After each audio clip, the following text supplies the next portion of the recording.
Unique and beautifully crafted movements combined with the stage lights, costumes, and music is what the Dance Magnet works for. They have two big performances a year, their fall concert and their spring concert. The thing I like about the dance program is that we get to learn different technique and learn dances, and then we get to perform for the whole school and many people. Your first year in the Dance Magnet Level 1 teaches you the basic skills of a dancer. You build up your skills as you proceed. The experiences we get from it is communicating with others and get to create friendships and like a family, and we dance as a team and work as a team and work together. Magnet Level 4, which is considered the dance company, get the opportunity to choreograph dances for their classmates and their solos as well.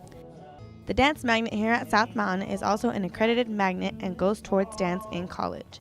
We are able to enjoy watching our fellow Jaguars on our campus stage performing what they do best.